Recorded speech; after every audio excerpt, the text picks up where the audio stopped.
Good afternoon. I'm Nicholas Salmon, the Director for the Center for the Study of the United States, and I'd like to welcome you all to Blood, Populist Eugenics, a reading by Professor Julie Carr and a conversation between Professor Carr and Dr. Christina Rivera Garza. So, to begin, as I always do, I'm going to read the Land Acknowledgement, which we read in lieu of actual reparations. The sacred land on which we operate has been a site of human activity for 15,000 years. This land is the territory of the Huron-Wendat and Petun First Nations, the Seneca, the Mississaugas of the Credit River, and the nations of the Haudenosaunee Confederacy. It is marked by a history of settler colonialism and genocide, as well as resistance. It is a site from which ongoing internal and external colonial projects are launched and extended, even as their persistence and violence has erased in dominant accounts of history, especially accounts of the present day. The territory was the subject of the Dish with One Spoon Wampum Belt Covenant, an agreement between the Haudenosaunee Confederacy and the Ojibwe and allied nations to peaceably share and care for the resources around the Great Lakes. Two-Row Wampum says we're going to live on this land together and respect each other's sovereignty. The Dish with One Spoon is an agreement that recognizes we live off of the same resources. It is hard to eat a collective meal together off of a dish with one spoon. Hence, protocols are put in place to ensure mutual respect and accountability to each other and to the land. Today, the meeting place of Toronto is still the home to Indigenous people from across Turtle Island. Our intersecting communities are comprised of those native to this land, Indigenous people from other territories, as well as settlers who have come here by choice, force, or otherwise as a result of settler colonialism and imperialism. The Truth and Reconciliation Commission 94 calls to action reaffirms that the treaties with Indigenous peoples must be lawfully honored. We are all treaty peoples and are all responsible for honoring and upholding these agreements. We are grateful for the opportunity to work on this territory and to share space with all of you. Now, I would like to announce some upcoming events at the Center for the Study of the United States. On January 31st, we have the first of our graduate student workshops where graduate students preview their current research.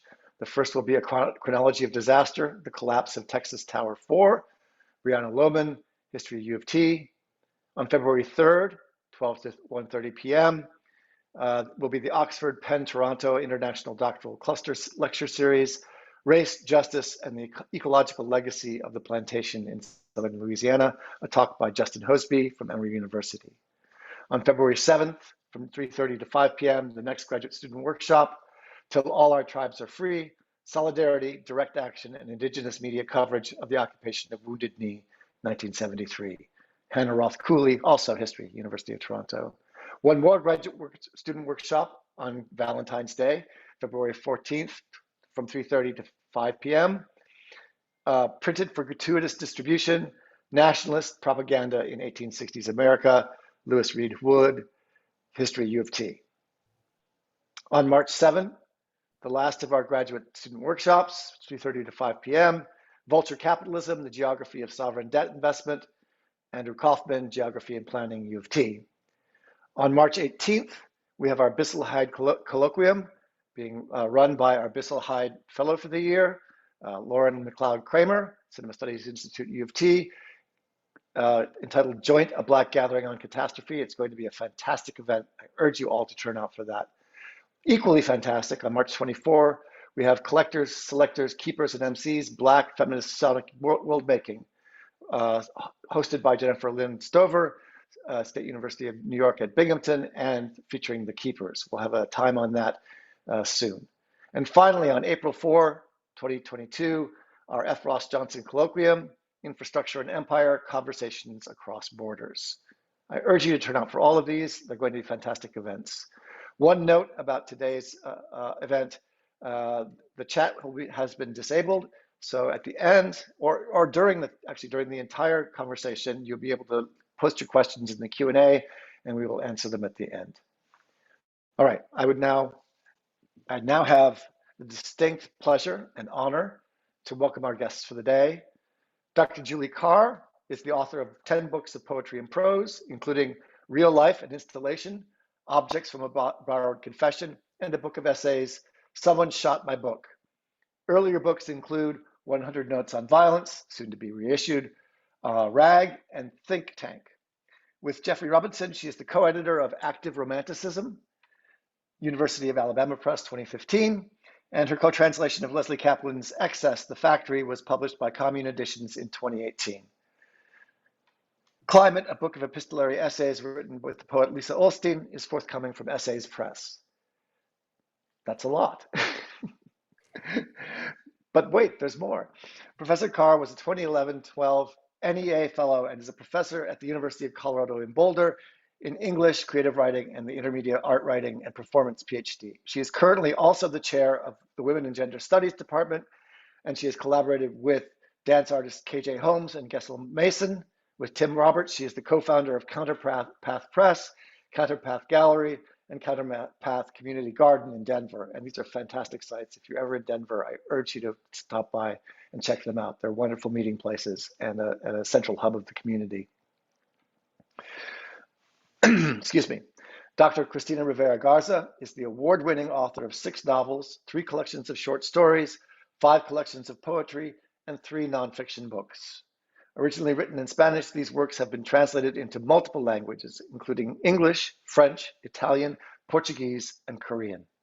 The recipient of the Roger Calwa Award for Latin American Literature, Paris 2013, as well as the Anne Segers Berlin 2005, excuse me. She's the only author who has won the International Sor Juana Inés de la Cruz Prize twice, in 2001 for her novel Nadie me verá llorar, excuse my Spanish, I'm very sorry, translated into English by Andrew Hurley as No One Will See Me Cry, and again in 2009 for her novel La Muerte de Meda.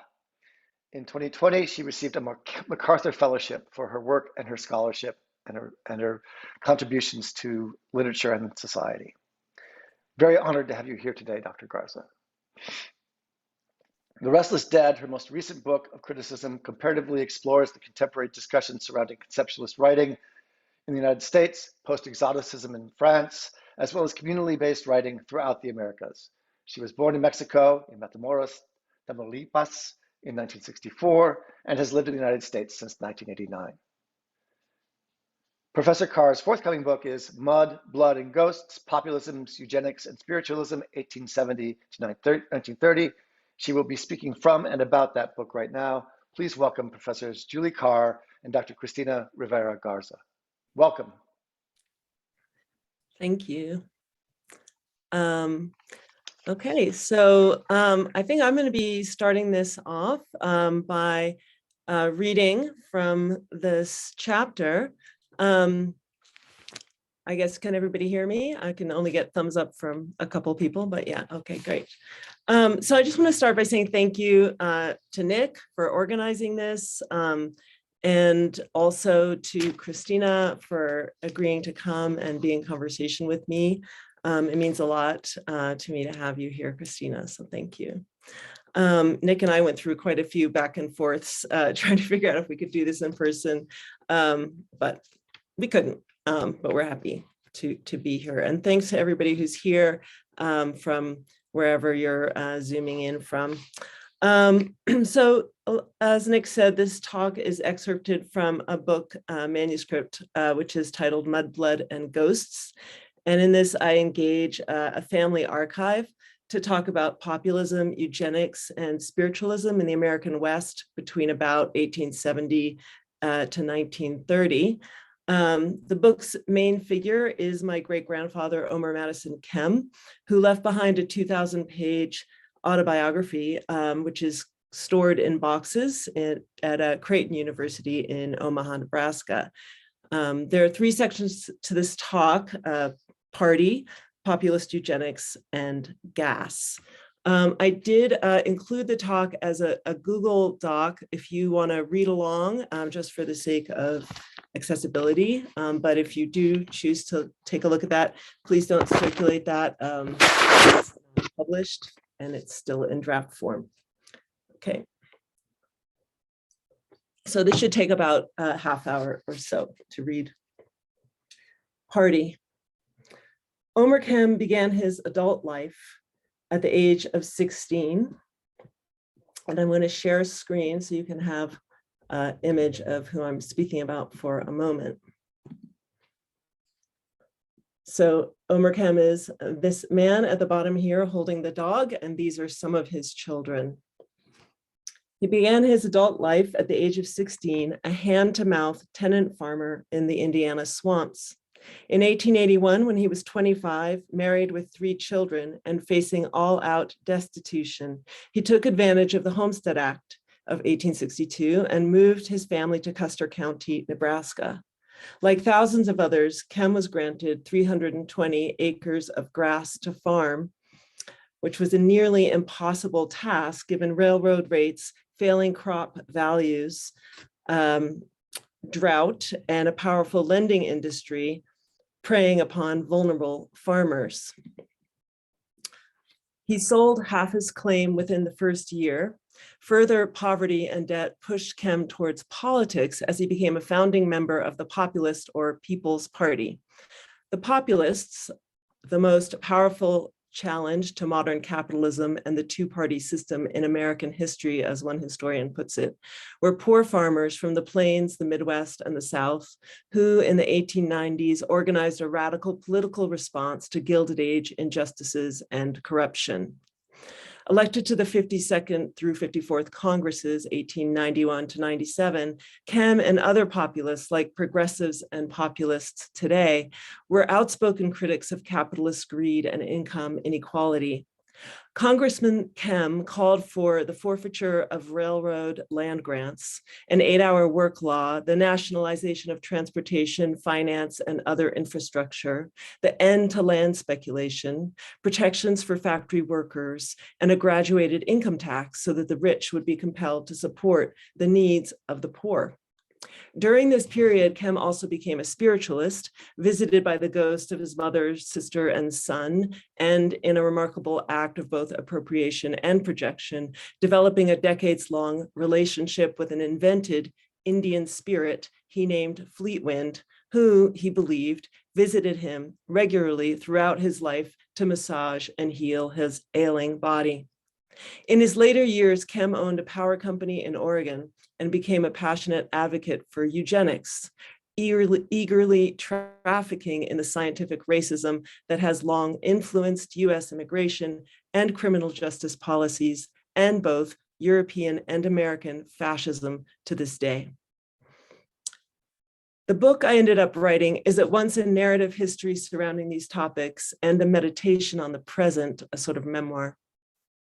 As I addressed the entanglements of violence, power, and resistance running through this archive, stories of enslavement and marriage, of indigenous dispossession and resilience, of interracial alliance and betrayal, of hauntings, homelessness, and transit, I did not leave myself out. In fact, it would have been impossible to do so, impossible to act as if my kin were not running through my body and my home, as if their remains were not in plain sight. During my first encounters with this archive in 2016 and 2017, I wasn't really sure what I was looking for. The stories seemed endless, endearingly funny jokes, serious if sardonic railings against injustice, the atheists' disgust at religious hypocrisy, deaths of children and women, long poems in ballad meter and farm boy slang. And then as I skimmed through all this flux, I snagged on a transcribed letter from 1925 addressed to Omer and his wife Alice from their now grown son Huxley, describing a birthday party for Huxley's 7-year-old daughter Mary, to which another little girl was not invited. The uninvited little girl, Huxley wrote, simply could not be invited for reasons perfectly obvious to everyone involved. And yet, despite this inevitability, the story must be told, the decision defended, the defense taking 2 paragraphs of this grown man's letter to his father. She cannot be invited, though she loves the celebrated 7-year-old so much that she gives her not 1, but 4 presents at school.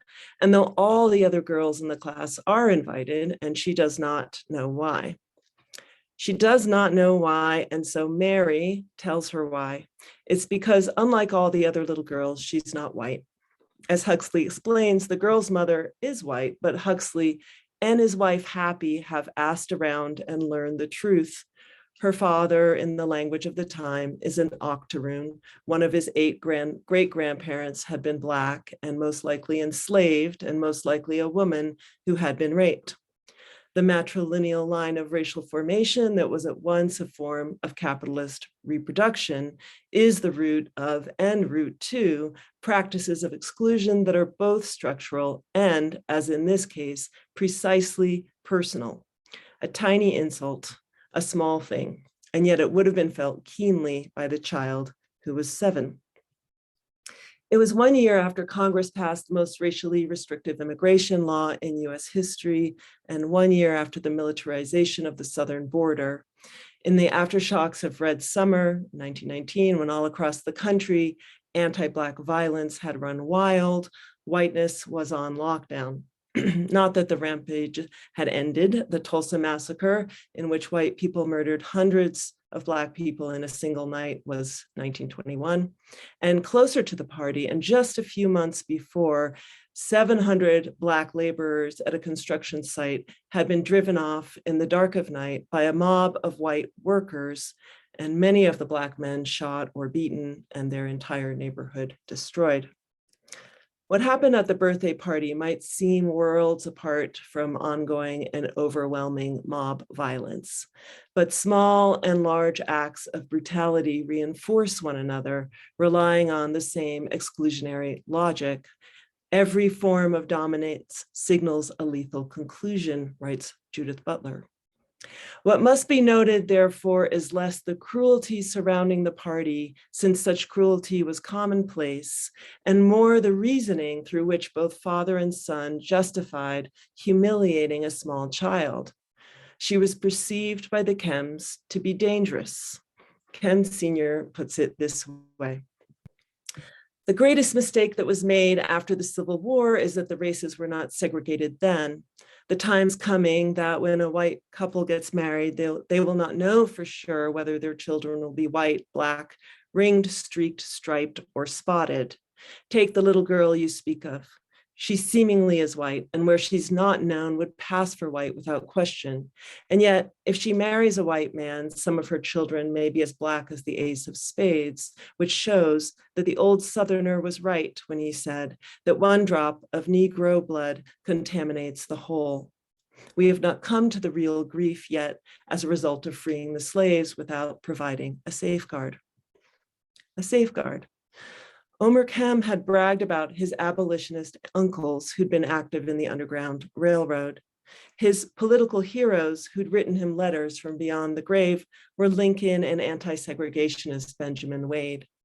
But clearly Kem's pride in these heroes did not rest on any convictions about the humanity of Black people. Rather, as we see in his joke about white, Black, ringed, streaked, striped, or spotted children, in the 1920s, he tied Blackness with extreme otherness with animals.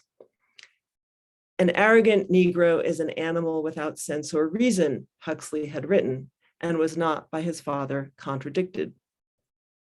A kind of terror about the instability of race requires a firm line, not just between racial groups, but around the category of the human indivisible from whiteness.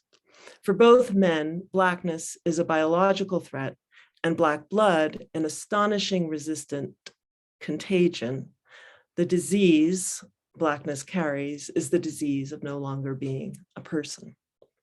Vehemently against blood mixing, Omer, as I'd come to learn, considered the great white race to be vulnerable in need of vigilant protections.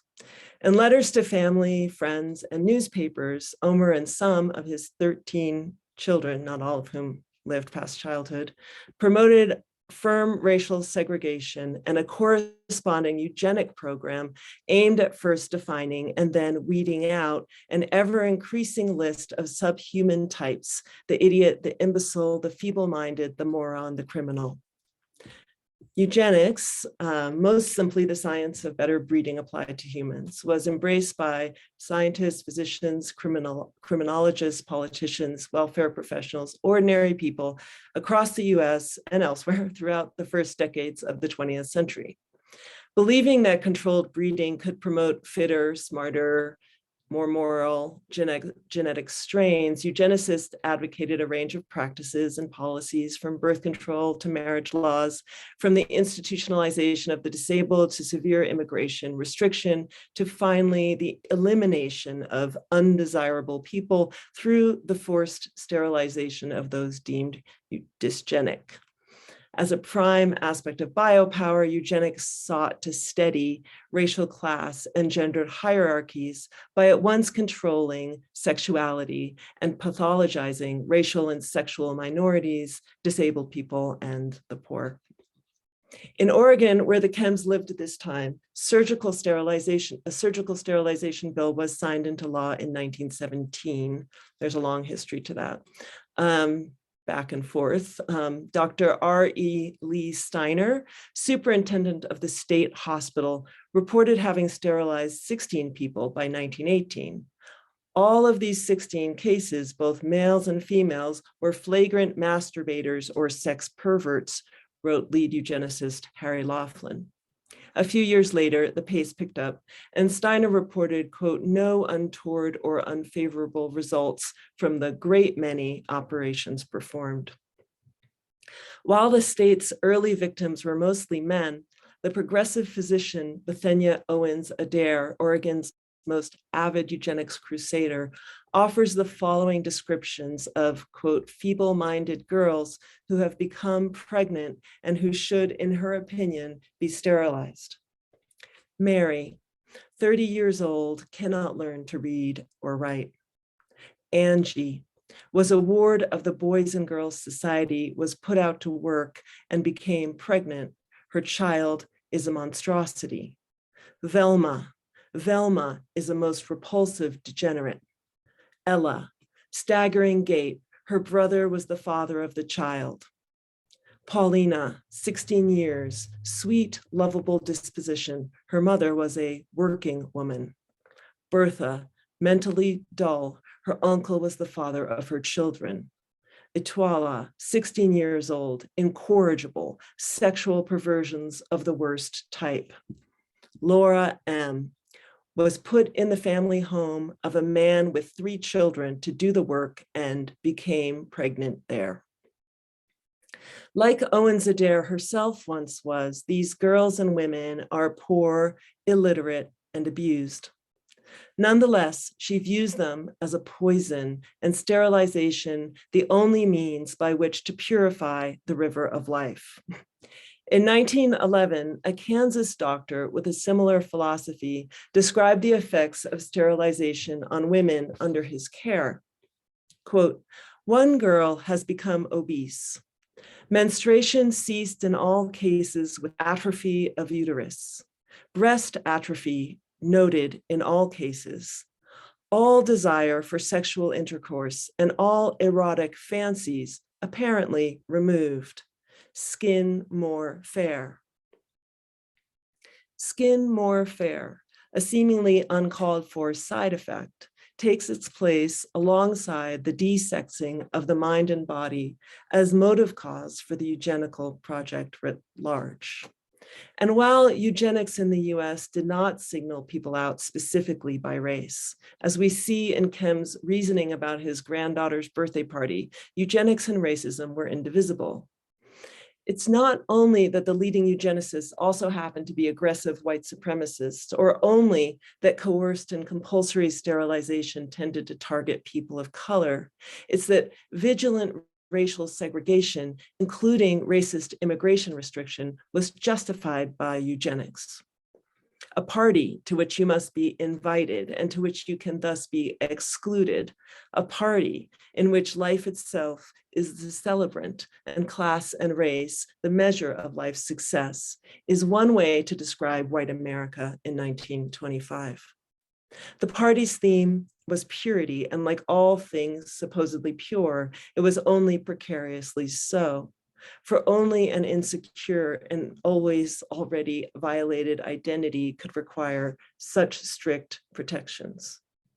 They kept the little girl out of the party, not because they didn't like her, and not even because she looked different from the rest, but because her blood was contaminated and could therefore, in some slippery slope of racial mixing, spoil their own pure blood. In another way of putting it, racial segregation was and is eugenics. 2, populist eugenics. Kem first tentatively expressed eugenic ideas in 1911, a little early for a non-specialist. Before that year, only 4 states had sterilization laws on the books. By the 1920s, his opinions had grown virulent. When the Oregonian printed the terrible story of an impoverished mother named Edna Fuller, who'd gassed herself and her 5 children in their beds, Kem responded with one of his many letters to the editor. The blind, this is from him, the blind, the lame, the idiotic, the criminal, and the insane come unrestricted, he complained. True, a few sporadic efforts have been made to head off these undesirables, but the general public is so ignorant or indifferent that it amounted to but little of anything. Fuller's husband, a night watchman, told the press that the landlord had doubled their rent in an effort to get the family out. Kem, uninterested in the landlord, asserted that a person with only the income of a night watchman, quote, has no right to bring children into the world. It is high time, Kem goes on, that we begin to consider breeding thoroughbreds instead of criminals.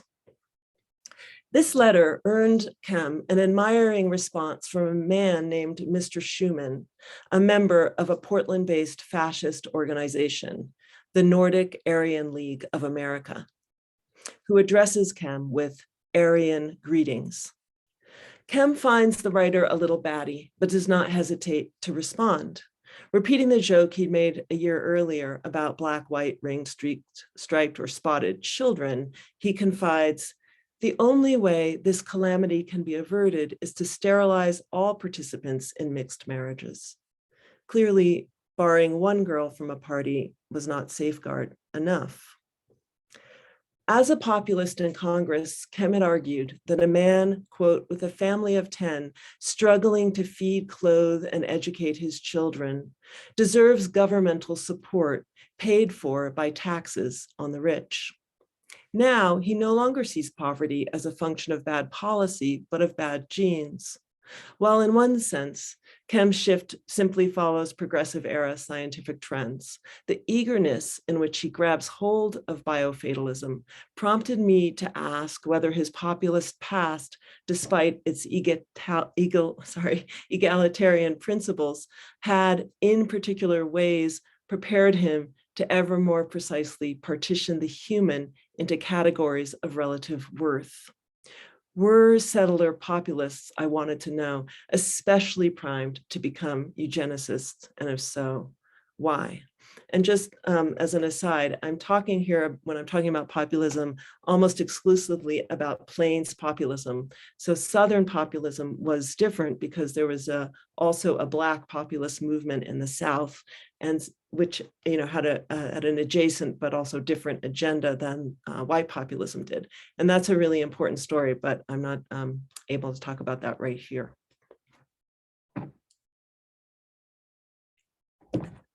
The first documented case of compulsory sterilization in the US, in a US institution, was not in Indiana, as is often thought, but in Kansas, a hotbed of populism. In 1894, the peak of the populist uprising, Dr. F. Hoyt Pilcher, the populist director of the Kansas State Home for the Feeble-Minded, cut off the testicles of 44 young men and performed hysterectomies on 14 women to control their masturbation and other sexual activities. Though the surgeries were illegal, Pilcher had the support of Kansas's populist governor, Lorenzo Llewellyn, who, like Kem, was the grandson of abolitionist Quakers. Public outcry against the sterilization cost Llewellyn and Pilcher their jobs. But just 2 years later, with the election of another populist governor, John Leedy, Pilcher was reinstated. As historian Mark Largent has shown, in the 1890s, eugenic thinking was running through the medical and criminological literature in other populist strongholds as well. quote, "There is as much evidence to prove that vice and crime are hereditary as there is to prove any disease to be so," wrote one Nebraska doctor advocating for castration. In a meeting of medical doctors in Colorado, there was general agreement that castrating criminals, quote, "would benefit society because there would thereafter be no further propagation of their kind." And another Kansas doctor in '97 called for the asexualization of criminals and defectives to prevent the overproduction of such people. So the point being that these doctors in that region, that was the populist region, were promoting eugenic thinking around castration, as opposed to castration just for punishment of criminals. And they were promoting that in the 1890s, which is much earlier than is often thought. So whether or not Kem was exposed to this literature in the 1890s, and I can't from his archive tell, when he and 10 other populists entered Congress in 1892, they found eugenic arguments dominating another biopolitical sphere, immigration. And here it seems very clear that the populists, despite their loud promotions of fairness and equality, found these ideas compelling. And so here, for the sake of time, I'm going to just condense a much lengthier section on the Chinese Exclusion Act of 1882 and the hereditary arguments used to support it. But just to summarize, senators in '82, and I know you all, at least the folks in Toronto, had a talk on this history of US immigration policy not so long ago. So this is just a review. But anyway, the senators of '82 argued that Chinese immigration posed a threat to American civilization because the Chinese were genetically indisposed toward democracy and biologically, and this is a quote, "devoid of sympathy and gratitude, while being machine-like in their ability to thrive and reproduce on very little." So 3 decades before, the National Origins Act of 1924 had defined legitimate American identity through a racialized concept of blood, legislators in the 1880s presented Americanness as an elusive and vulnerable quality forever out of reach for certain racialized groups and deeply threatened by their presence.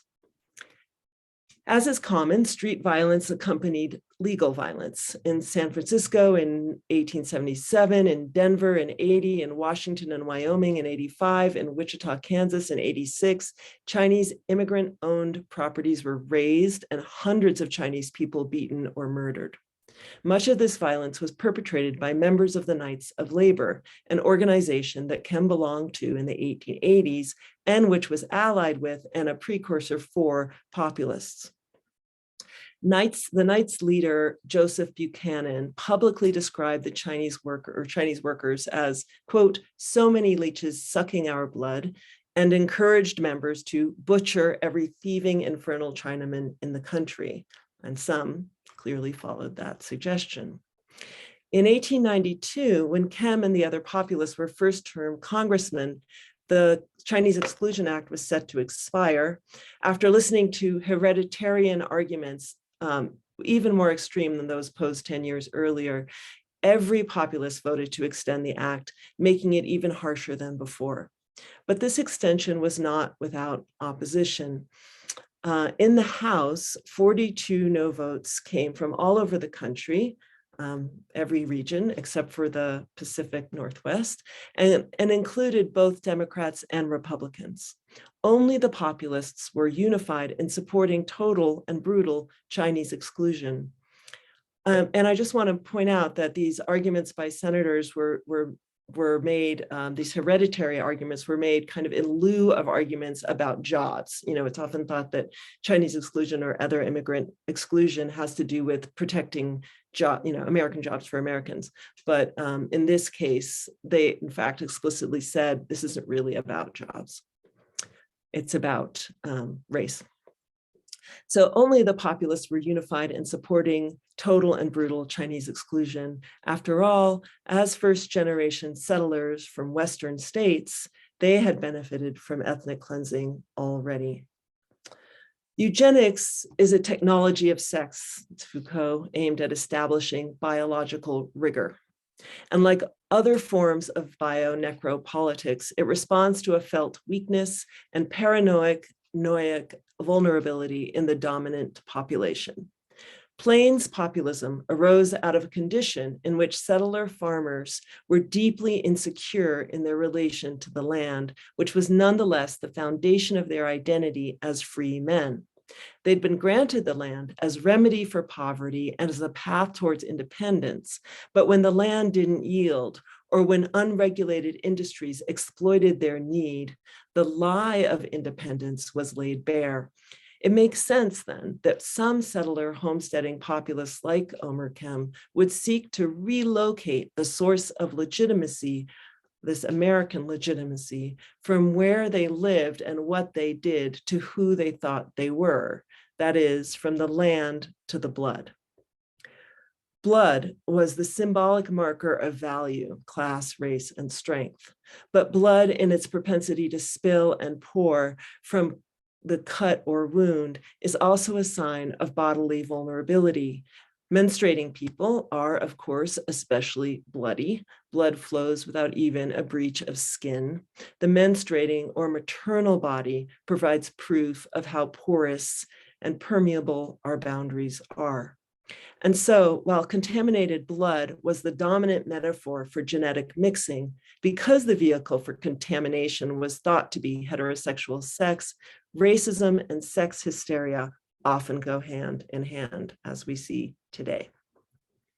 As racial others invade the land, their supposedly overactive birth rate of women or sexual virility of men will lead nativists and white supremacists' fear to an intolerable demographic shift.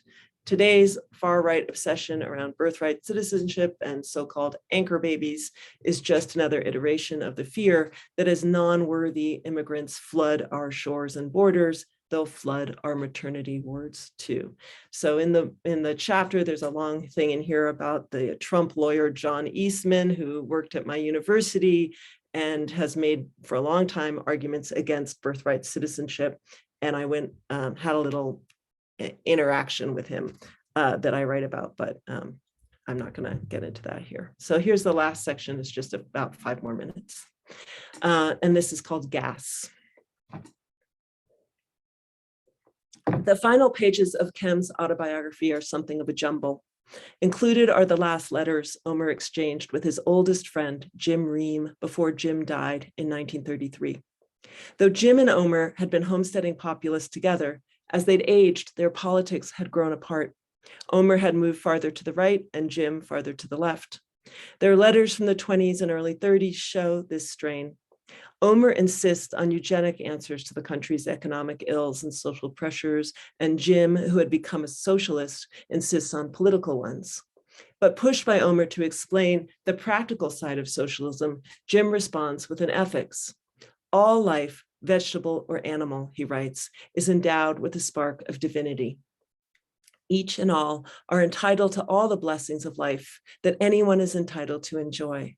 Thugs, thieves, liars, and murderers, he insists, are the natural result, not of bad genes, but of the entire capitalist system of business, which he seeks to modify, if not annihilate. Give the people an opportunity to be human, he concludes, step by step, in one long series of cooperative efforts. It's the kind of longing that breaks your heart. After this plea, Jim gets quieter, his letters fewer and farther between, but Omer just keeps getting louder and also messier. Inserted into his typed copies of their letters are newspaper clippings about eugenics, some that he'd sent to Jim and others that postdate their correspondence. One stands out. In March of 1936, so this is after Jim has died, the head of sociology and economics at Willamette University in Oregon, Dr. S.B. Laughlin, publicly recommended that, in Omer's words, all helplessly insane infants should be painlessly and mercifully exterminated.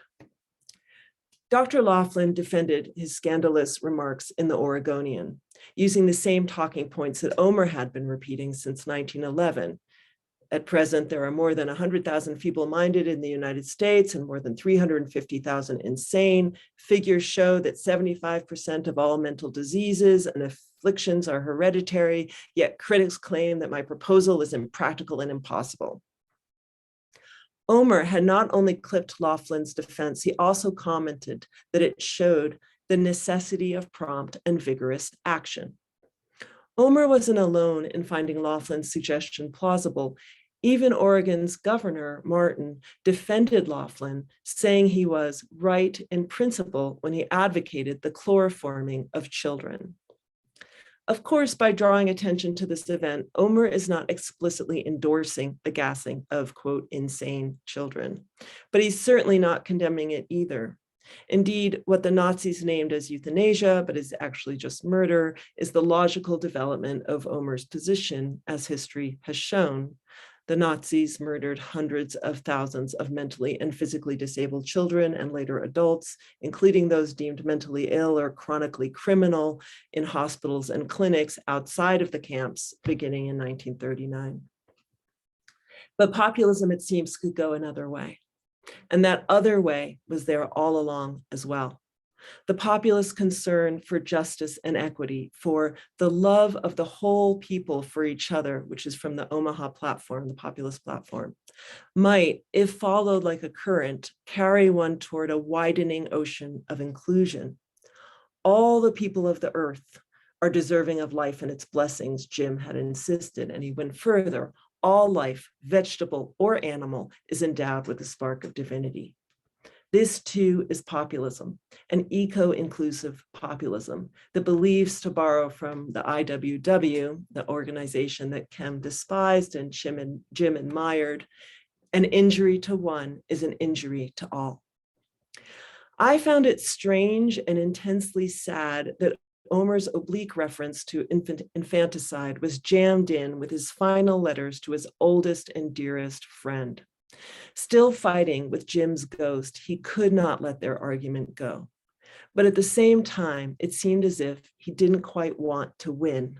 For Omer copied more than 100 pages of their correspondence into his autobiography, preserving Jim's words, Jim's expansive visionary faith for me to read. He was explicit about this. I warn you now, he told Jim in 1930, that part of you that comes to me in your letters will go on record for future generations to read. And so it was that Omer gave me Jim who believed in the value of all life, animal and vegetable, a foundation on which to build. And I'm just going to finish with one last paragraph. The circle around my father's people and my mother's people was tightening, I wrote in one version of my book's introduction. My mother was Jewish. Far-flung members of her family, most originally from Belarus, had been murdered for the eugenic cause called Nazism. The young Omer Kem had once thrown a hard crust of bread into the face of a Jewish girl for no reason other than that she was a Jew. He referred to the bankers he hated as Shylocks and described the old Jews as an ignorant, self-centered, savage, brutal people. This ordinary, but why should it be ordinary, anti-Semitism feels personal when I remember how my mother so often wore the face of fear, especially after she'd ridden in a crowded subway car. But there's more to it than a personal insult. American eugenics and white supremacists generally strongly influenced Nazi policy. And the great book for this is James Whitman's Hitler's American Model. So what my great-grandfather referred to as just and wholesome laws righteously administered didn't only harm thousands of Americans. These laws also provided one seed and model, or according to Whitman, the primary seed and model for policies that wiped others of my ancestors out. But this tension lies in all of us. All of us, if we look hard enough, carry the ghosts of victims and the ghosts of perpetrators. And sometimes these are the same people. What is genealogy? I ask my students. Genealogy is the physical inherited archive that we carry in our own bodies, said one. And so my mother's face of fear is sometimes my face of fear. And the questions she carried are also mine. What is evil? Where does hate come from? How can we unlearn violence? But Omer Kem's strong and insistent shoulders are also mine, and so are his questions. How are we haunted? What do we inherit? How might we outlive ourselves? What do we owe the past and the future, both? In this way, a central confusion arises. For as much as I reject Omer's hereditary fatalism, I also feel him in my body. And as much as I want to say no, every person is born free, at the same time, I'm saying we're not. We're born with our ancestors' crimes on our conscience as much as we might carry their traumas, their achievements, and their loves. And it might take us half a lifetime to learn what these crimes or traumas are and to find the scars and know them as our own, and another half to try to heal and to repair. An archive survives to be revived. The archive as a limit, a thing in a box, is always also an opening. It opens on losses sustained, harms inflicted, the tenacity of survival, and on the persistences of lineages, both proud and shameful. The archive, like Paul Celan said of the poem, is lonely. This loneliness compels it like a ghost towards another, towards its reader. It is lonely and en route. It intends another, needs this other. So to answer this intention, by beginning to read, however haltingly and imperfectly, however quietly and slowly, is also to be en route, preparing for a present time worth waiting for, even if we do not live to see it. And that is it. Thank you.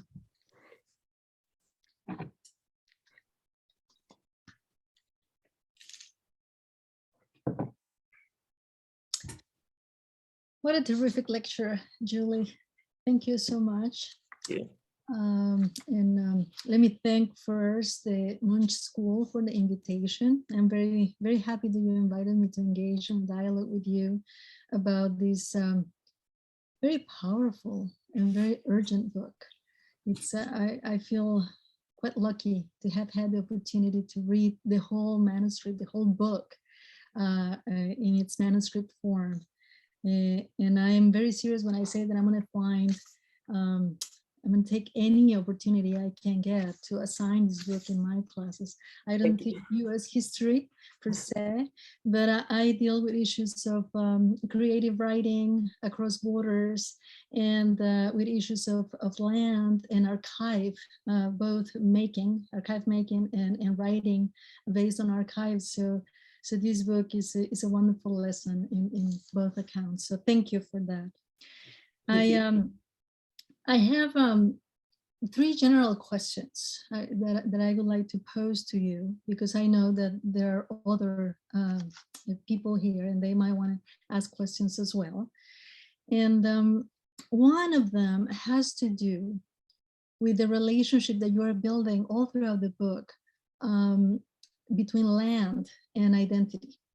So I would like to direct your attention to page 180 in that wonderful paragraph in which you are talking about how that relationship of the settlers, of the homesteader populists with land was both insecure and entitled.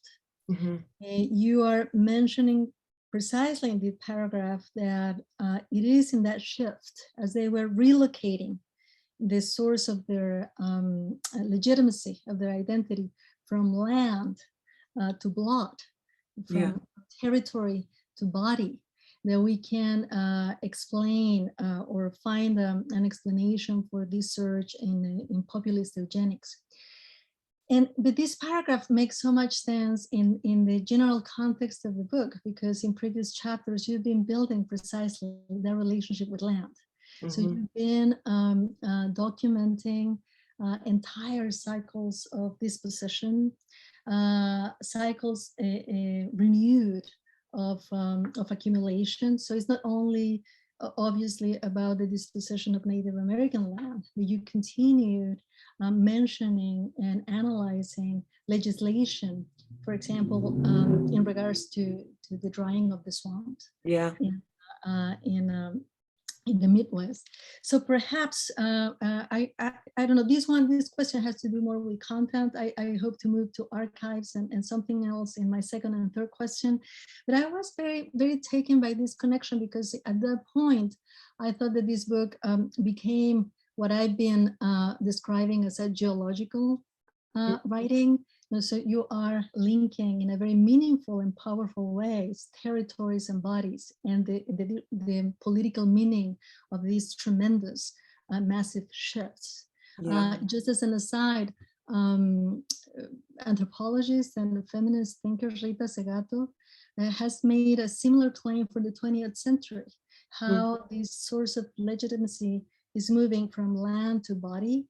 And how that helps us understand the surge of spectacular violence that in places like Mexico and other countries throughout Latin America is associated, very much associated with the misnamed war on drugs.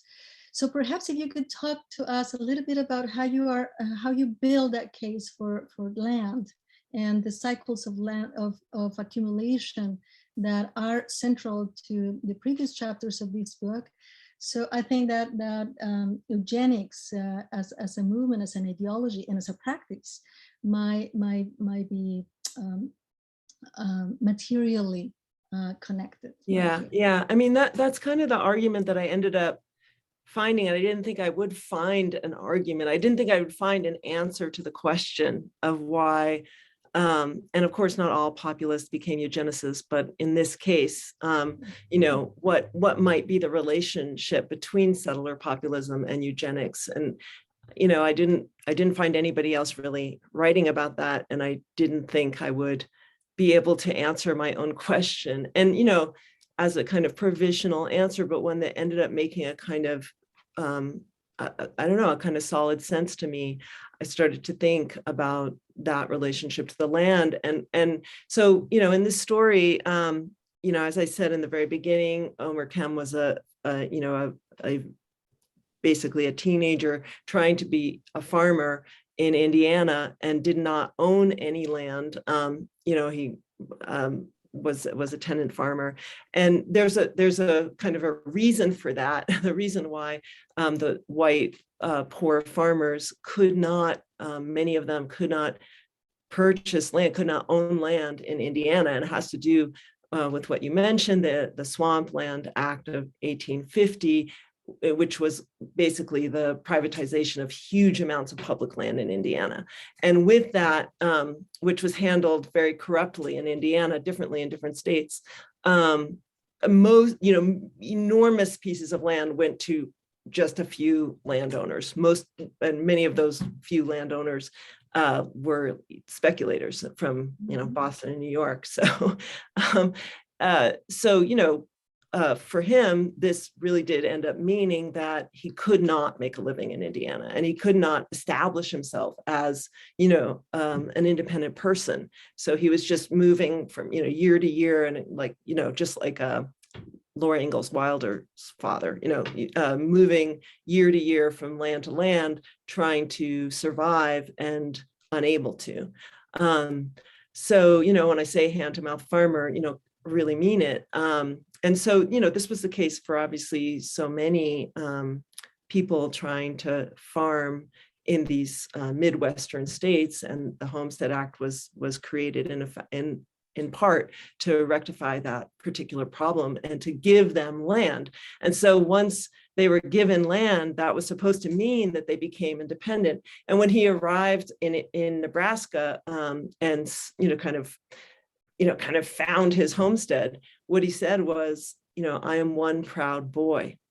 And I thought that phrase was so, he said, imagine how I felt at age 26 to be the recipient of all this land. I was one proud boy.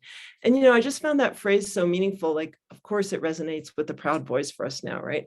But also it's this dynamic of pride in ownership and in therefore, manliness in this independence that the land provides, but also this sense of being still a boy. because the land was a gift from the United States government. And so there was still this, I mean, it wasn't entirely, they had to pay a little bit, but basically it was. And so these, the homesteaders were still in a kind of dependent relationship on that, on the federal government, even though they were, you know, ideologically being told that they had become independent. So that was the beginning of that kind of precarious relationship, but there's so much more to it because of course they were lied to, or it was, you know, there was propaganda that got them out there that was generated by the railroad industry. And so they get there and it's nothing like what they're told it's going to be. And then of course, nature shows up and there's a humongous drought for a decade and they can't do what they're supposed to do. So all of a sudden, having become so-called independent, they're immediately dependent again. And so this relationship to land as the source of, you know, legitimate American identity is just a failure from the beginning for these people. And yet they kind of keep holding on to it and keep trying and trying and trying. And so what I kind of ended up feeling is that this, you know, he not only, you know, stops living in Nebraska, ends up in Oregon eventually, and becomes a businessman and owner of a power company.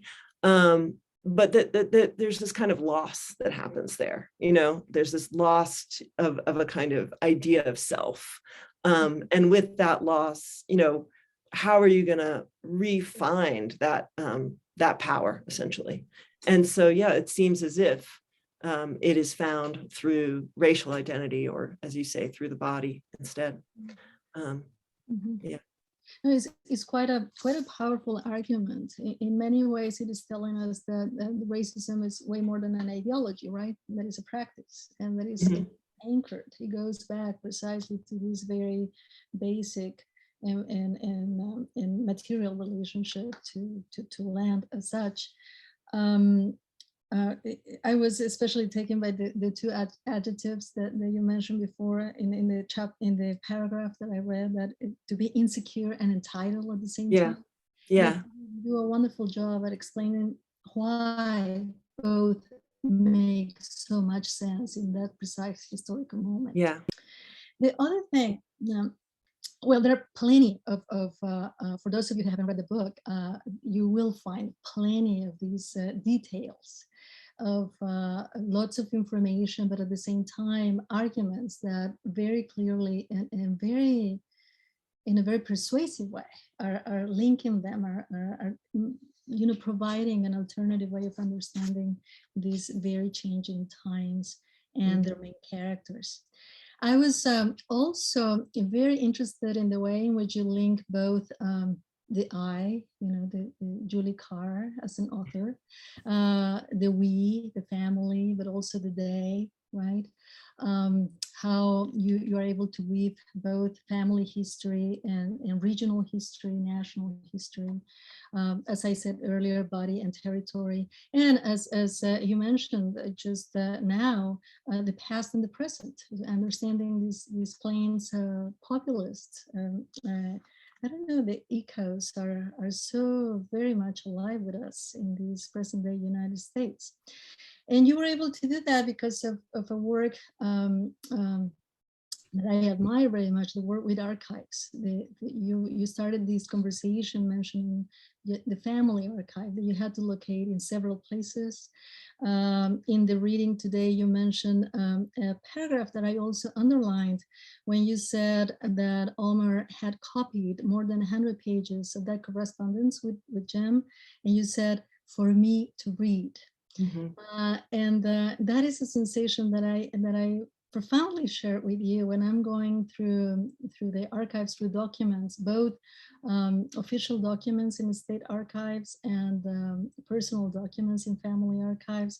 There is always this sensation that what I'm reading right now was especially written for me. I mean, not personally, but for those future generations.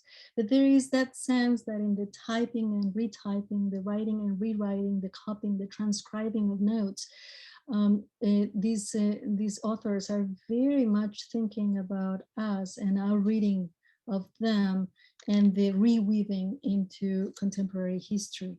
So since I read the whole book, and I have some insights about what your personal experience and bodily experience was with the archive. I would like for you to elaborate on that.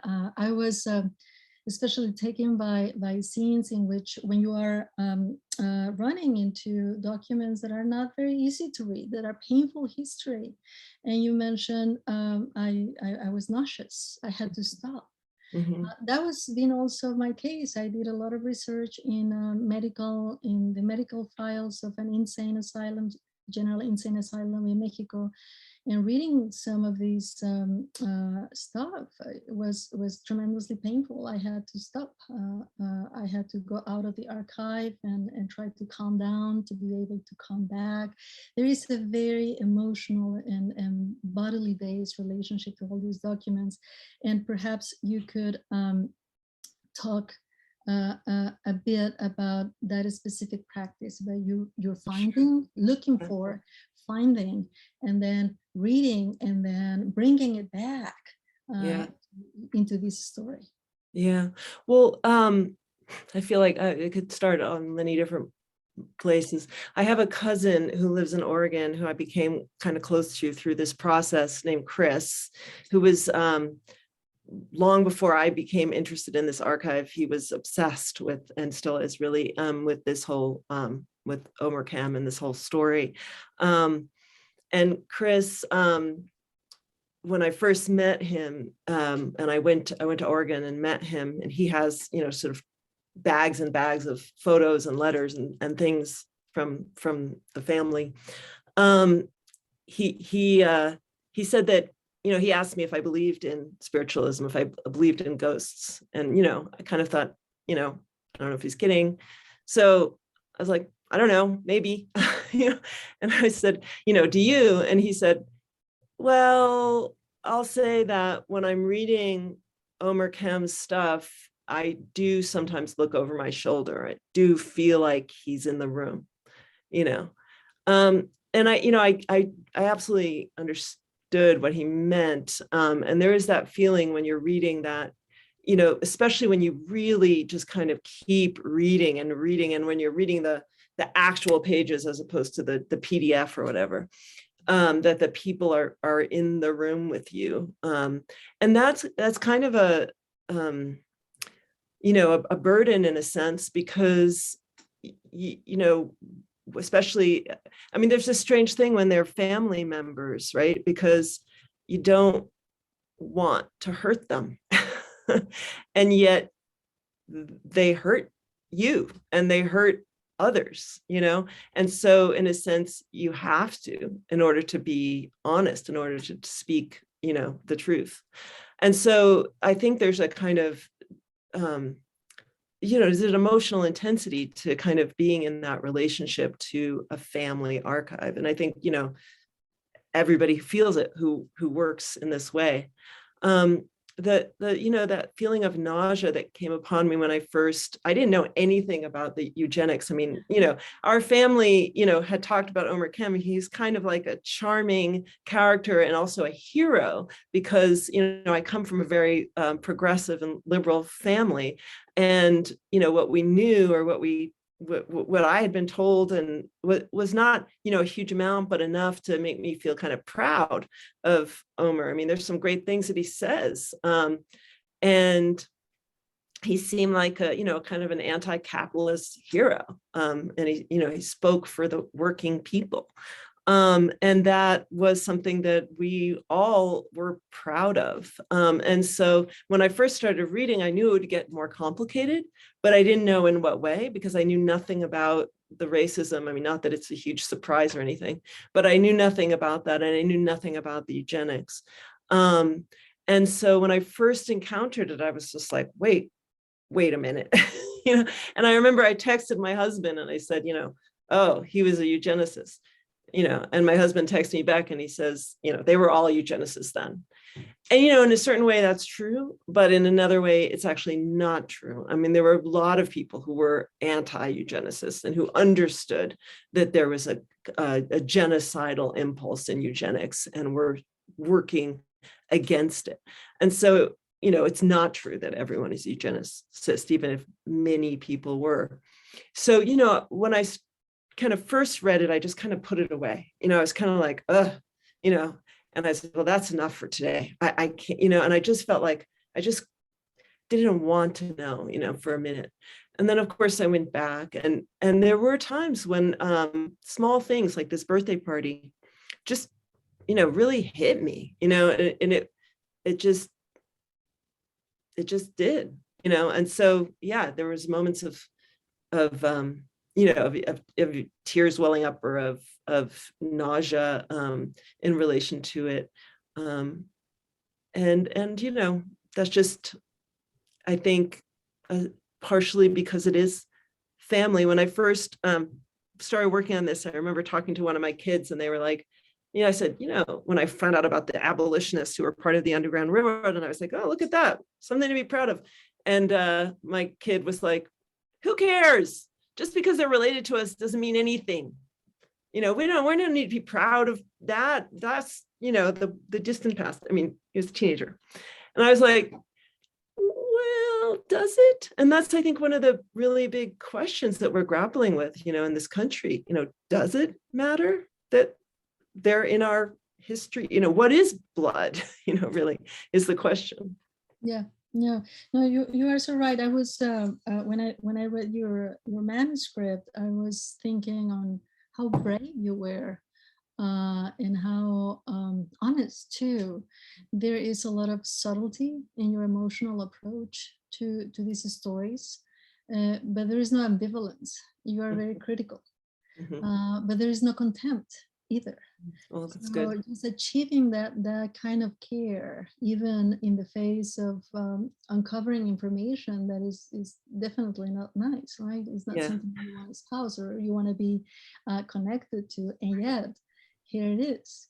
I have to tell you, when I was writing my book, Autobiography of Cotton, which hasn't been translated into English, but is also based in my my own search for. I was trying to document the migrant past, the migrant heritage of both my grandparents in my mother and father's side. And I clearly remember the day that I found a piece of information that I didn't like very much. Unlike your family, mine didn't leave a lot of records. So much had to be, I had to infer a lot of these sequences.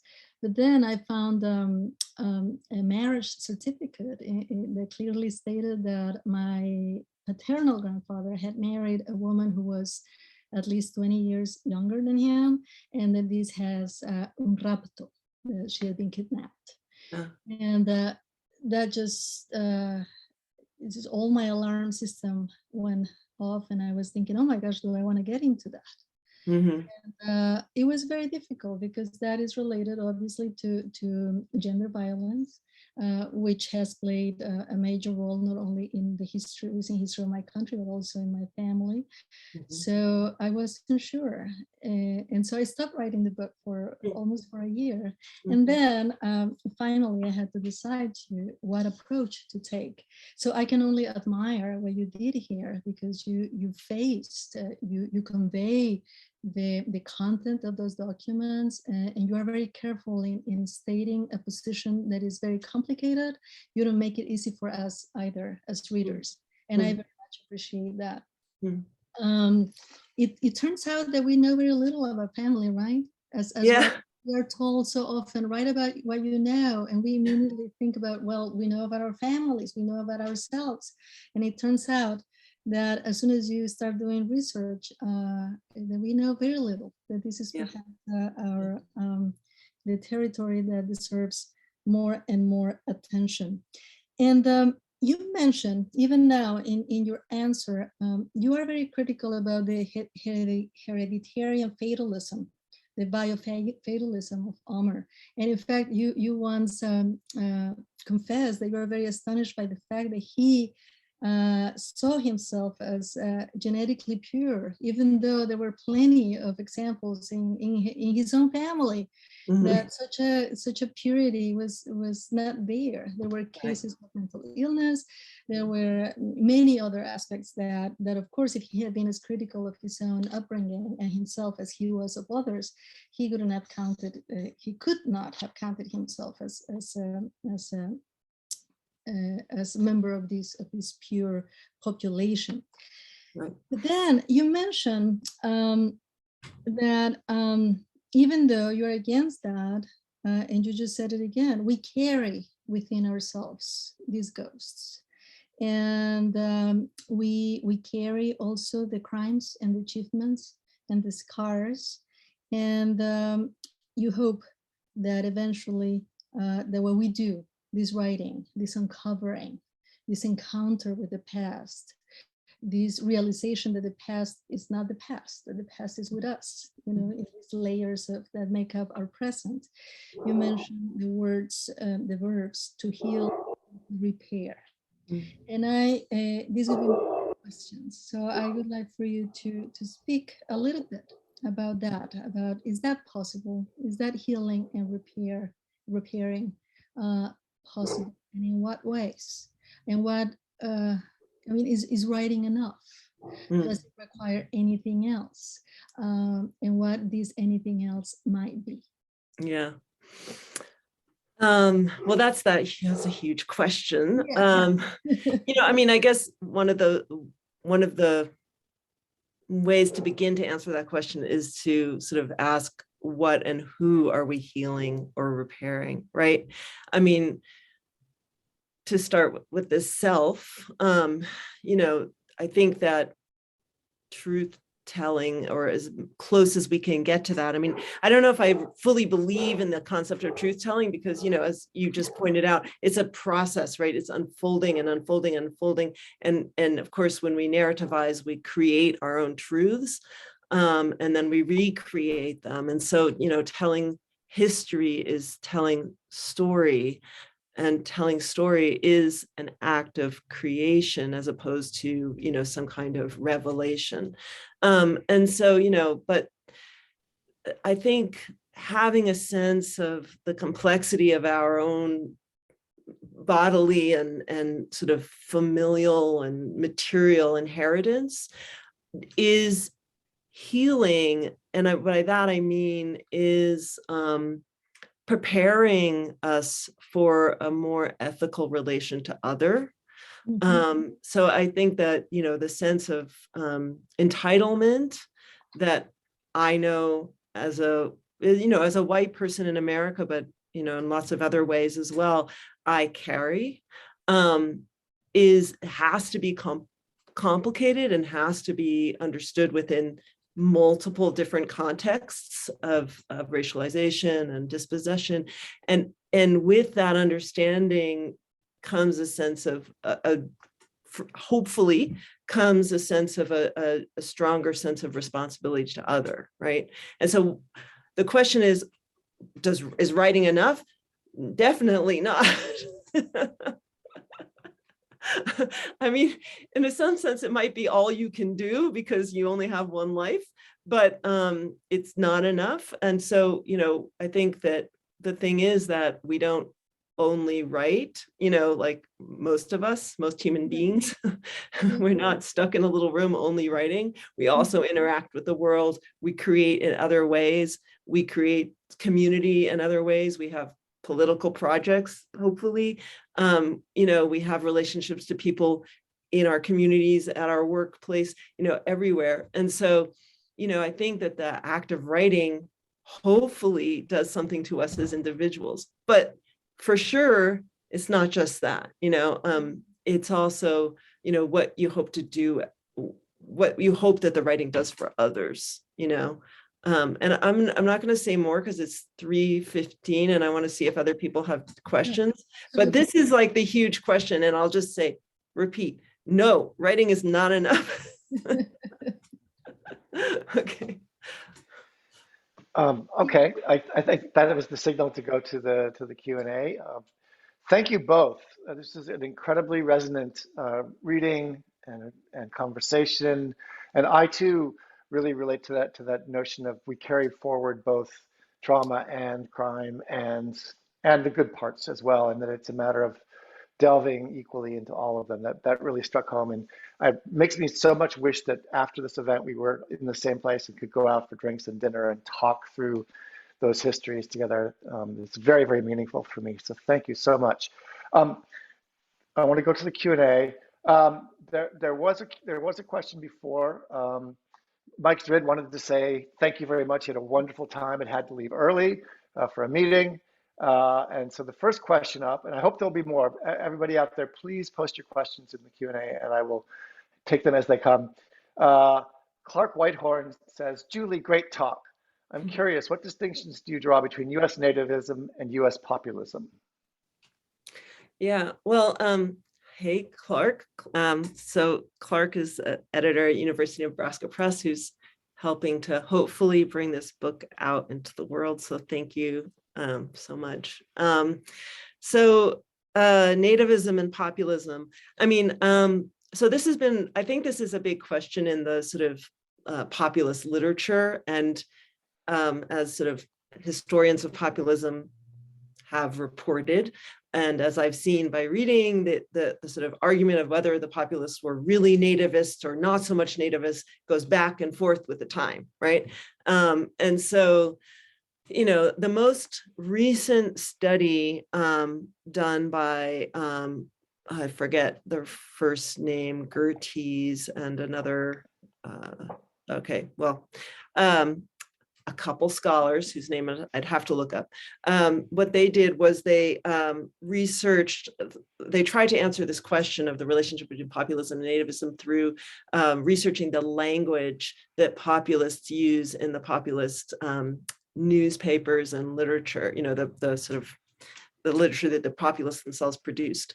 And so they had a kind of digital humanities way of sort of studying that language used to try to answer that question. You know, and that study concluded that the populists did have a kind of did have a strong sense of American identity or Americanness, but they didn't necessarily or at all times tie that to whiteness. Well, for me, that study was not particularly satisfying. And the reason I say that is because as a writer or poet myself, like the way I orient is much more towards sort of affective expression and less towards kind of, I don't know, sort of the numbers game of here they mentioned whiteness with Americanness 3 times, but only on these months and on these days, you know, that kind of didn't satisfy me as an answer. So I think, you know, for me, I could only answer that question by kind of studying the figure that I had in front of me, which was Omer Kem, and, you know, his letters to other populists. And by looking at the sort of evidence that we have in front of us having to do with the extension of the Chinese Exclusion Act. And it seemed to me that, you know, the populists were nativists only in the sense that they were white supremacists. And I'm talking here about the Plains populists and not the Black populism of the South, of course. And so, in fact, immigration was not a huge issue for most populists. Maybe that was because they lived, you know, in areas that didn't have huge numbers of immigrants, or of non-white immigrants anyway. But when it came to Chinese exclusion, they were unanimous in their feelings against the Chinese. So, you know, I don't know that I have a firm answer, and I don't know that any of this sort of people who study populism end up with a firm answer, but there is a strong sense that the populists believed in their Americanness and as American identity as a certain kind of American and not inclusive of non-white Americans in general. So that's the best I can do. Oh, I think you're muted. Sorry about that. It's okay. A question from Alexandra Rahr, who is our Bissell Hayde lecturer at the Center for the Study of the United States. She asks, many populists were very effective orators, William Jennings Bryan most famously. Have you found that eugenicists are similarly silver-tongued? Similarly, is there a relationship to religious oratory in eugenics? Were many eugenicists also Christian leaders? Were many eugenicists Christian leaders? Yeah. Oh, whew. Were they, not really. I don't think, I mean, they were in general, like the sort of East Coast, the Northeast Coast eugenicists that were kind of the, I don't know, most politically, the sort of political leaders of eugenicism were kind of WASPs in general, right? They were generally like elite, white Anglo-Saxon Protestants. But they weren't necessarily like Christian orators that I know of. So William Jennings Bryan is kind of a special case, and he was an anti-eugenicist. And for the populists were very were speechifiers for sure. And I did not find the same to be the case with the eugenicists. They were more inclined toward the written word and sort of writing these sort of big sort of how-to manuals and things like that about, kind of all the reasons why we must practice eugenics, and sort of including a lot of data and charts and things like that. They weren't politicians in exactly the same way that the populists were. They weren't standing on, soapboxes and making speeches to large groups of people. So I don't see a parallel there. But you're right about the populists. There are quite a few who were silver-tongued. You're right. Thank you. This question comes from one of our students, Aisha Asan-Lebe, who says, thank you for an interesting presentation, exclamation point. Your discussion around what you called Plains populism is very intriguing when thinking about racial hygiene as an expression of extremist pastoral fantasy. We don't often think of the Homestead principle as genocidal, but your presentation had me thinking of the Nazi concept of Lebensraum. And I was wondering if you could speak more to the links between eugenicism and land stewardship and cultivation. Yeah, I mean, I think that's kind of what Christina and I were talking about a little bit earlier. I mean, I guess one of the things I just want to clarify is that, the Homestead Act is 1862. Omer came and is in a wave that comes to the West in the 1880s. And eugenics as a movement kind of takes off in the 20th century. So there's this kind of time lag that I think is important to kind of keep in mind. Even though, as I tried to point out, and as others have pointed out, eugenic thinking is sort of circulating as early, quite early in the 19th century. And it doesn't really become like a social movement until the beginning of the 20th century, and really not until the second decade of the 20th century. So, the tie that I'm trying to make between that relationship to the land and eugenics is sort of one of cause and effect in the way that I'm describing it, and I don't want to oversimplify, and I worry about that a little bit with this, but just to kind of repeat what I said before, it does seem as if that sense of belonging to the land is something that is, in an effect, promised but never received, in a sense, for a lot of homesteaders. The Homestead Act was not, there, again, lots of debate in the history of homesteading, whether it was a success or not a success. But even those that say it was a great success, at least half, if not quite a bit more than half, of homesteaders failed to achieve their claim. So they arrive, they have to do certain things, they have to live on the land for 5 years in order for it to become theirs. And because of all these problems that I spelled out before, a lot of people ended up, returning to the East or just becoming indebted, and never really achieving that goal. And so, I think that, there is that whole Jeffersonian farmer myth of American identity, and I don't want to kind of just make fun of that, because I think there's something very meaningful about having a sense of belonging to a place. And I'm not sure that, in the United States, that settlers who, kind of, arrive and then want that belonging to somehow just happen, that it really can happen, right? Because there isn't a kind of, if you're, floating along the surface of the United States, displacing others with your arrival at every moment, you're not necessarily going to have that deep sense of rootedness and belonging to place that I think is kind of potentially a very human longing, to belong and have relationship to land, that is not a superficial longing or a merely sort of aggressive political demand. I think it's a real authentic desire to feel one's relationship to the earth.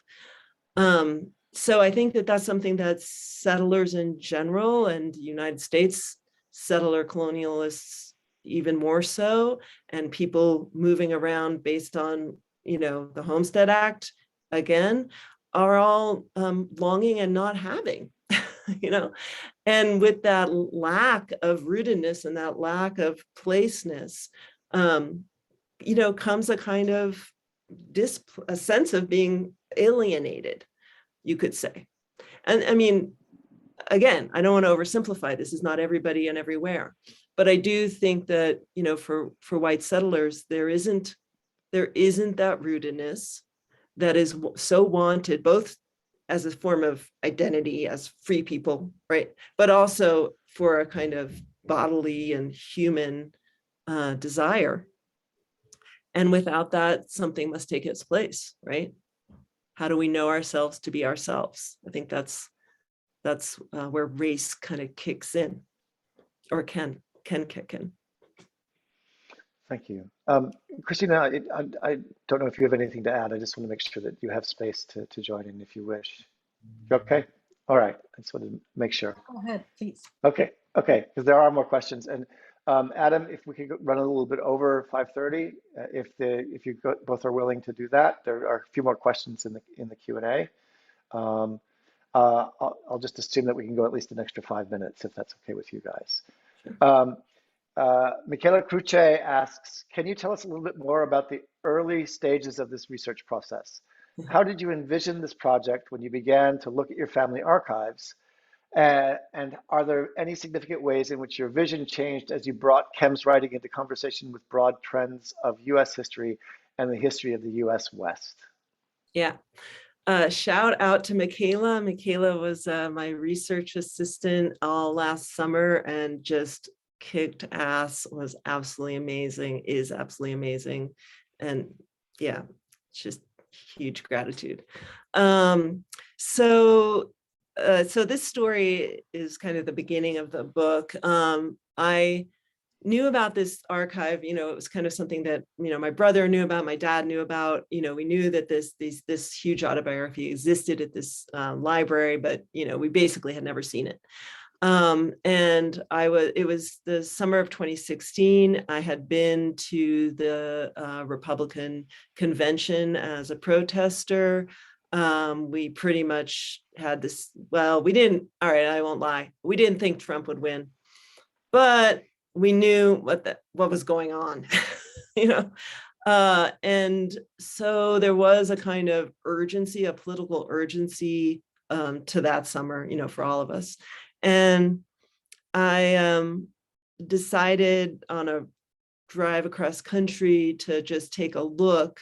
I wanted to take a look at the archive. And the reason, Michaela, that I was thinking that I would want to read this had to do with the settler colonial part of it, right? I wanted to understand like what as a homesteader was his relationship to the native population that had been in that part of Nebraska.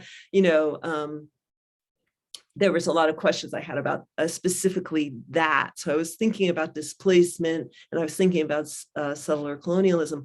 The stuff about anti-Black racism and eugenics, like I said, I did not know about. So I was going in with a certain set of questions, and I came away with a very different, well, not very different, a related or an expanded set of questions once I actually started reading. So yeah, it was kind of motivated by, one of many projects motivated by the summer of 2016. I've been reading a lot of, nonfiction and histories written in the last few years, and a huge number of them start with, it was the summer of 2016. It's just like a pivotal moment. So yeah, I kind of forget the rest of the question, but yeah, the questions I went in with were not exactly the ones I found once I entered.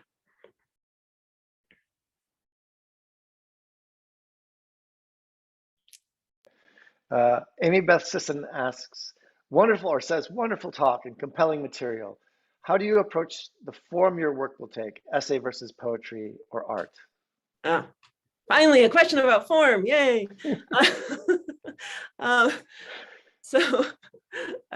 Yeah, okay, when I was like, I don't know, 13 or something, I tried to write poems about Omer and his family, knowing literally almost nothing, because I thought it was all very kind of funny and interesting.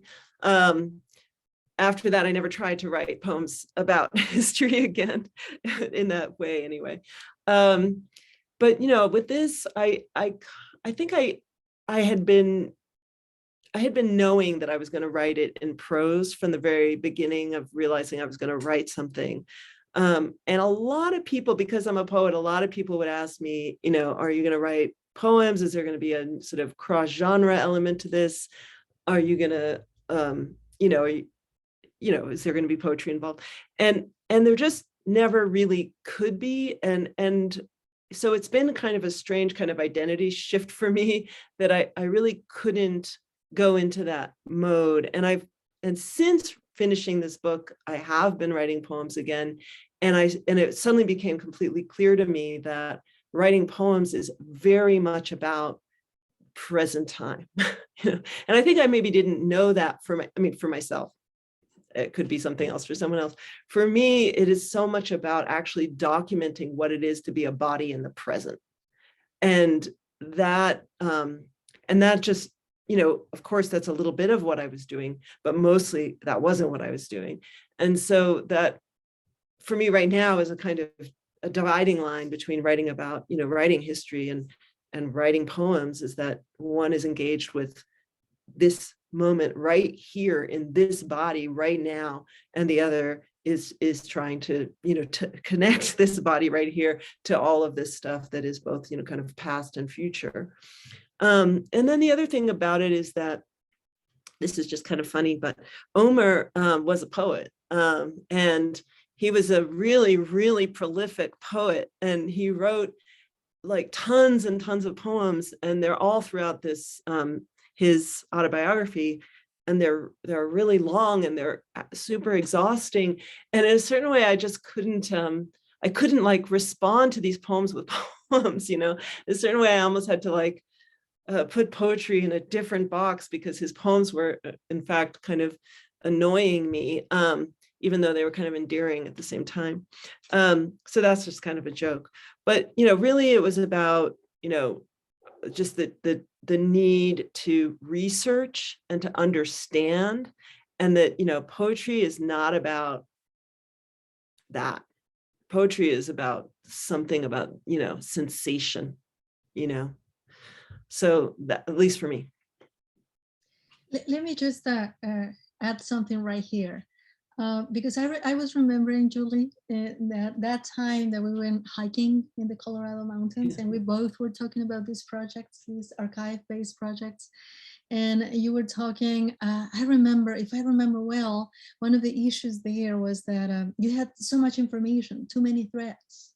And one of the difficulties obviously was how to put those together in a book. And I have to say that when I was reading the book, I thought that the poet in you was in fact, selecting pieces and cutting arguments and placing other kind of very concrete materials. And so I was very much admiring the poet doing that. Okay. And even though I obviously understand what you're saying about the difference between present and research in terms of poetry and prose, I actually found this book to be very much alert to the present and in the way that you're precisely saying. I mean, this bodily presence and the myriad of connections that entails. Yeah. So to me, this is yes, it's a wonderful work of historical research and wonderful paragraphs and all those connections. But at the same time, the poet is right there, not only in the beautiful writing, but also in the structure of the whole book and how it came together. So congratulations again. Thank you. Yeah, I mean, as I was talking, I was realizing that, I don't know if I believe what I'm saying. I think whenever we try to make these distinctions between poetry and prose, they immediately fall apart in the middle of your sentence. You're like, no, actually. But yeah, I mean, writing prose through the experience of having or being a poet does give you that sort of experience of making leaps, and making connections that poetry is like sort of famous for. And so it maybe gives you good training for how to do that, yeah. I want to kind of chime in there, even though I haven't read the book yet. Just from the reading that you gave, one of the things that really impressed me, Julie, was the way that you managed to keep, to approach Omer with an open heart, in spite of the fact that others might have dismissed him and tried to put him away as quickly as possible. You remained open to the whole humanity of him, and that, at least in that reading, really came through and really moved me very much. So thank you for that very much. Thank you for an incredible reading. I do want to read the book now. I'm really excited to read the book. And thank you for a marvelous conversation. I'm very grateful to the both of you, and I'm sure our audience is as well. This is the point at which, if you have any last words, the Zoom boom is going to come down very sharply on us. So thank you. Thank you very much. Thank you so much, Nick. And thank you, Christina, and everybody else. Okay. Thank you. Bye. Bye.